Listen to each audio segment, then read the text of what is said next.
Welcome to a new Shelly video on my channel, and this is going to be an introductory video to how to use LoRa with Shelly. And I wanted to do this because I'm personally interested in more about this technology. I'm spending a little bit more time to understand mesh testing, which is also based on the LoRa protocol or the communication protocol, yeah. And when I've seen that the LoRa is available on Shelly, I definitely wanted to try it out. So in this video, I just want to talk about how this is integrated into Shelly. I mean, LoRa, how is LoRa integrated to Shelly? And I think what are the main use cases where you should consider using LoRa, and I'm hoping to cover some scenarios in follow-up videos. I wanted to break this up, so instead of making one longer videos, maybe I can just break it up into smaller chunks. So this is just going to be, purely on the basics, and then we dive into use cases in the future. LoRa is a radio communication protocol, and LoRa actually stands for long range, and this was especially developed to be used for sensors which usually transmit a small amount of data, but that data is transmitted in frequencies which are used by other devices as well. So it has to be robust enough in order to get through noise and stuff. And also it has to be, relatively inexpensive, has to run on hardware which doesn't consume a lot of power, which is, again, it could be important for, battery operated LoRa devices. That's not going to be the case for Shelly, but that was one of the design decisions. So the technology exists for a long time now, and definitely the price of these LoRa devices have come down, and they are being used in the industry and also in IoT in many different places. And I think the great use of LoRa is to bridge a gap in scenarios, let's say in around the house, where you have a slightly bigger property and you want to automate something which is further away from the house, which does not receive Wi-Fi connection. I mean, I know that nowadays it is easy to extend the Wi-Fi network with mesh network and additional access points. So maybe you can place something on the outside the house, so you can provide Wi-Fi network to places where it is further away from the house. But in those cases, you might also want to consider LoRa to do the same, because definitely you have to invest in additional hardware. So you can see these LoRa add-ons. But if you want to do the same with Wi-Fi, to buy access points and install them and get additional Wi-Fi coverage, that also going to require investment from your side. So the way Shelly approached this problem is, as you can see, you can buy these LoRa add-on devices, which are these very small devices, and you can see those pins on the back of these small LoRa modules.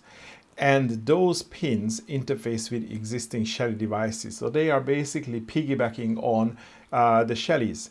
And I'm going to overlay the number of devices that are supported. So at the moment, it is mostly Gen 3 and Gen 4 devices.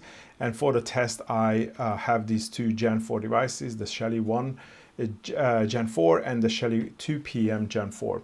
So the idea is that for those devices, you buy a Shelly add-on, and that's going to provide the communication between the two devices.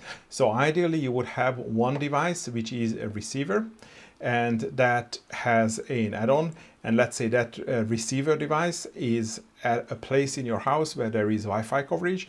So the Shelly itself that you plugged into can receive the Wi-Fi signal, and then it can transmit the data over LoRa. And then you have another device, which, let's say, it's further out. Maybe it's in a garden shed to control lights, or outside, garden lights, or maybe it's a far end of your property at the gate, so you can open the gate, and that is going to receive the signals, for example, to energize the relay or do something else. So it's going to receive those signals on LoRa, and then that's going to be translated or sent over back to the device that it is plugged into. And of course, the communication doesn't have to be one way. That device can also transmit data over. So for example, if I have this remote device, which has switches connected to it, then once the switch is pressed, that information can be sent from the LoRa device back to the other device, which is on the Wi-Fi network. And that's how you would be able to see that information on your phone, which obviously is on Wi-Fi. So ideally, when you want to extend your Shelly ecosystem with LoRa, you would need two LoRa devices. Here I have two add-ons, and you can buy these in as in single devices, or you can buy like a pack of two. So ideally, when you start out, you buy the product which has two. So you would use one as a receiver transmitter unit, and the other one is a receiver. I mean, they are not strictly transmitters and receivers, because both of them can transmit and receive, and they can do at the same time. But the basic concept is that you have one which is placed at a location where there is Wi-Fi coverage, and then you have the other which is outside the Wi-Fi coverage. If you want to extend your LoRa network beyond the two devices, you can again buy one additional device.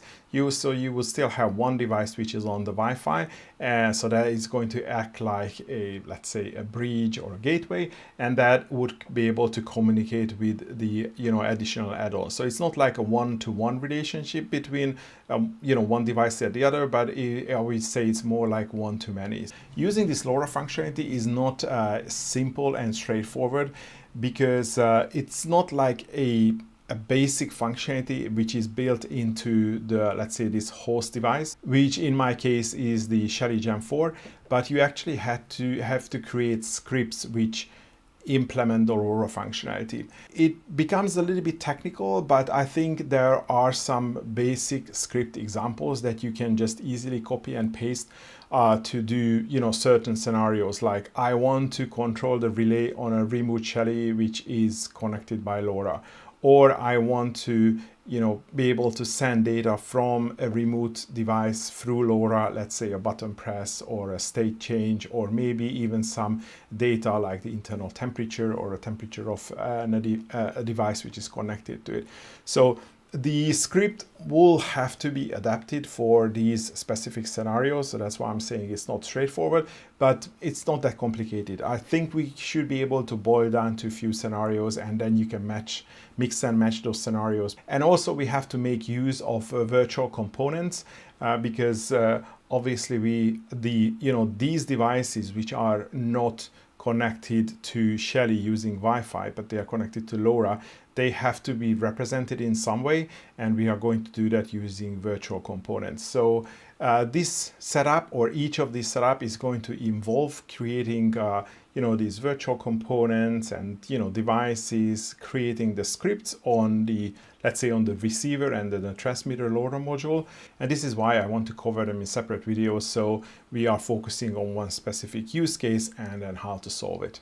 And if you want to combine use cases, you can just add on the additional configuration for that use case. But again, you should be able to use one device, or let's say this pair of devices, to do multiple automation tasks, like controlling the relay on this Shelly, and also getting the information back, let's say when the button is pushed, and not to mention some additional environmental data which is collected by either the sensors that are connected to this or the built-in sensors. So we can build a fairly complicated system using even just two LoRa add-ons.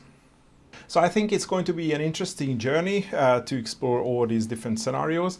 If you are interested, I'm going to leave affiliated links to these modules in the video description below. So I think that's all going to be for today, and hopefully I'm going to see you on the next video on how to use LoRa in Shelly. So thanks for watching, and see you in the next one.